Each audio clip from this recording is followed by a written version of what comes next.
Assalamualaikum warahmatullahi wabarakatuh. Perkenalkan, nama saya Kiki Ananda dengan nomor induk mahasiswa saya 2110110502238. Universitas Pamulang, Fakultas Ekonomi dan Bisnis, jurusan Manajemen. Yang pertama-tama yang saya hormati Bapak pembimbing saya, yaitu Bapak Janudin Eskom MM.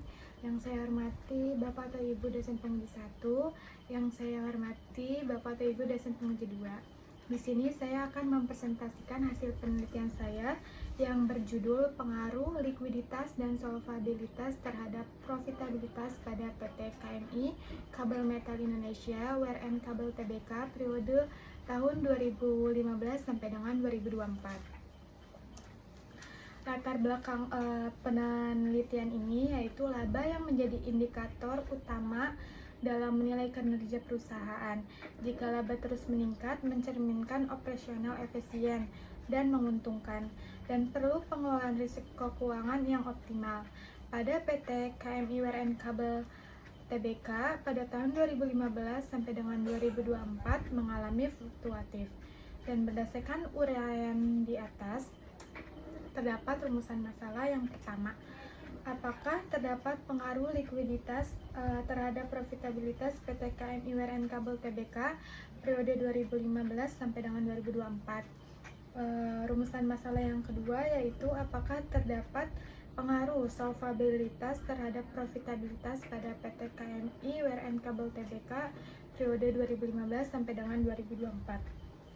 Rumusan masalah yang ketiga yaitu apakah terdapat pengaruh hubungan antara likuiditas dan solvabilitas terhadap profitabilitas pada PT KMI WRN Kabel Tbk periode 2015 sampai dengan 2024. Tujuan penelitiannya yaitu untuk dapat mengetahui pengaruh likuiditas terhadap profitabilitas PT KMI WRN Kabel Tbk periode 2015 sampai dengan 2024. Selanjutnya, tujuan penelitian yang kedua yaitu untuk dapat mengetahui pengaruh solvabilitas terhadap profitabilitas pada PT KMI WRN Kabel Tbk periode 2015 sampai dengan 2024. Dan tujuan penelitian yang ketiga yaitu untuk dapat mengetahui pengaruh likuiditas dan solvabilitas terhadap profitabilitas pada PT KMI WRN Kabel Tbk periode 2015 sampai dengan 2024. Selanjutnya yaitu landasan teorinya. Yang pertama, likuiditas menurut Kashmir pada tahun 2014 halaman 129, di mana likuiditas merupakan rasio yang menggambarkan kemampuan perusahaan dalam memenuhi kewajiban atau utang jangka pendek. Solvabilitas menurut Harahap tahun 2016 halaman 303. Rasio solvabilitas menggambarkan kemampuan perusahaan dalam membayar kewajiban-kewajiban apabila perusahaan dilikuidasi. Profitabilitas menurut Sudana tahun 2015 halaman 22. Rasio profitabilitas mengukur kemampuan perusahaan menghasilkan laba dengan sumber daya yang dimiliki. Di tinjauan pustaka yaitu ada likuiditas, ada current ratio, dan solvabilitas ada debt to equity ratio, dan profitabilitas ada net profit margin. Di sini juga ada terdapat kerangka berpikirnya. Yang pertama yaitu likuiditas atau current ratio, di mana dia adalah X1 menurut sumber Kashmir tahun 2018 halaman 135. Di X2-nya ada solvabilitas atau DER, debt equity ratio menurut sumber Kashmir 2018 halaman 158, dan ada profitabilitas atau NPM net profit margin menurut Kashmir 2019 halaman 200. Terdapat hipotesis penelitian juga di mana H01 tidak terdapat pengaruh likuiditas terhadap profitabilitas pada PT KMI WRN Kabel Tbk, dan HA1 terdapat pengaruh likuiditas terhadap profitabilitas pada PT KMI WRN Kabel Tbk, dan H02 tidak terdapat pengaruh solvabilitas terhadap profitabilitas pada KMI WRN Kabel Tbk. HA2 terdapat pengaruh solvabilitas terhadap profitabilitas pada KMI WRN Kabel Tbk. H03 tidak terdapat pengaruh likuiditas dan solvabilitas secara simultan pada PT KMI WRN Kabel Tbk periode 2015 sampai dengan 2024, dan HA3 terdapat pengaruh likuiditas dan solvabilitas secara simultan terhadap profitabilitas pada PT KMI WRN Kabel Tbk. Selanjutnya, metode penelitian. Jenis penelitian ini menggunakan metode kuantitatif. Populasi dalam penelitian ini seluruh laporan keuangan tahunan PT KMI WRN Kabel Tbk yang dipublikasikan selama 2015 sampai dengan 2024. Sampel penelitian ini adalah neraca dan laporan laba atau rugi PT KMI WRN Kabel Tbk pada tahun 2015 sampai dengan 2024. Teknik pengumpulan data dalam penelitian ini meliputi pengumpulan data sekunder berupa laporan keuangan tahunan PT KMI WRN Kabel Tbk periode 2015 sampai dengan 2024. Selanjutnya ada teknik analisis datanya. Yang pertama ada uji asumsi klasik, yang pertama ada uji normalitas, uji multikoliniaritas, uji autokorelasi, uji heterokodesitas. Dan di analisis kuantitatifnya ada uji regresi linier sederhana, uji regresi linier berganda, uji koefisien korelasi, uji koefisien determinasi, dan uji hipotesis, uji T atau uji F.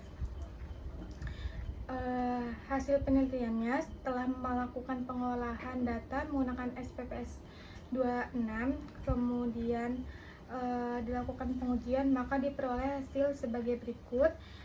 Pengaruh X1 terhadap Y diperoleh persamaan regresi Y sama dengan 27,4,089 ditambah 0,010 X1, diperoleh koefisien korelasi 0,758 di mana hubungan ini termasuk kuat, diperoleh koefisien determinasi 0,575 atau 575%, sisanya 42,5% dipengaruhi faktor lain. Diperoleh uji hipotesis, T hitungnya 3,289 lebih besar daripada T tabelnya yaitu 2,364, terdapat pengaruh.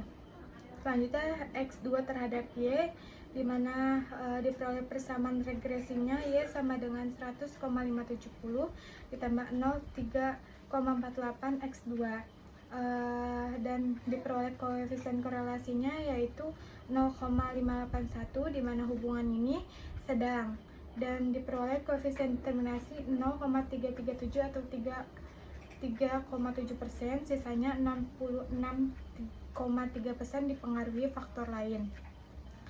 Diperoleh uji hipotesis T hitung 2,018 lebih besar dari 2,364, jadi tidak terdapat pengaruh. Dan X1 terhadap X2 terhadap Y diperoleh persamaan regresi yaitu Y sama dengan 90,610 ditambah 0,008 X1 dan 0,29 X2, diperoleh koefisien korelasi sebesar 0,760 di mana hubungan ini adalah hubungan yang kuat, dan diperoleh koefisien determinasi 0,694 atau 69,4%, dan sisanya 36% dipengaruhi oleh faktor lain di mana F hitungnya 7,919 lebih besar dari 47,4, jadi terdapat pengaruh yang signifikan terhadap profitabilitasnya. Dari kesimpulan dari penelitiannya, yang pertama, secara parsial terdapat pengaruh signifikan antara likuiditas terhadap profitabilitas pada PT KMI WRN Kabel Tbk periode 2015 sampai dengan 2024. Yang kedua, secara parsial tidak terdapat pengaruh signifikan antara solvabilitas terhadap PT KMI WRN Kabel Tbk periode 2015 sampai dengan 2024. Kesimpulan yang ketiga, secara simultan terdapat pengaruh signifikan antara likuiditas dan solvabilitas terhadap profitabilitas pada PT KMI WRN Kabel Tbk periode 2015 sampai dengan 2024. Di mana terdapat saran pengaruh current ratio terhadap net profit margin sebesar 57,5%, dan nilai ini bisa ditingkatkan dengan cara perusahaan harus meningkatkan kinerja perusahaan dan mampu menjaga aktiva perusahaan agar tidak terjadi fluktuasi. Dan saran yang kedua yaitu pengaruh debt to equity ratio terhadap net profit margin yaitu sebesar 3,37%, dan nilai ini masih bisa ditingkatkan dengan cara perusahaan mengolah struktur permodalan secara lebih optimal seperti mengurangi ketergantungan pada utang jangka panjang dan meningkatkan proporsi modal sendiri. Selain itu, perusahaan juga mengelola beban bunga secara efisien agar tidak meningkatkan laba bersih serta menjaga stabilitas keuangan agar risiko gagal bayar dapat diminimalisasi. Dan saran yang ketiga yaitu pengaruh current ratio dan debt to equity ratio terhadap net profit margin sebesar 69,4%, dan nilai ini menunjukkan bahwa kombinasi pengelolaan likuiditas dan struktur modal memiliki peran yang penting dalam meningkatkan profitabilitas dalam perusahaan, dan oleh karena itu perusahaan disarankan untuk menjaga keseimbangan antara aset lancar dan kewajiban jangka pendek serta mengoptimalkan struktur pendanaan antara utang dan ekuitas agar efisiensi keuangan tetap terjaga dan laba bersih dapat meningkat. Sekian presentasi yang dapat saya sampaikan, kurang lebihnya mohon maaf. Wassalamualaikum warahmatullahi wabarakatuh.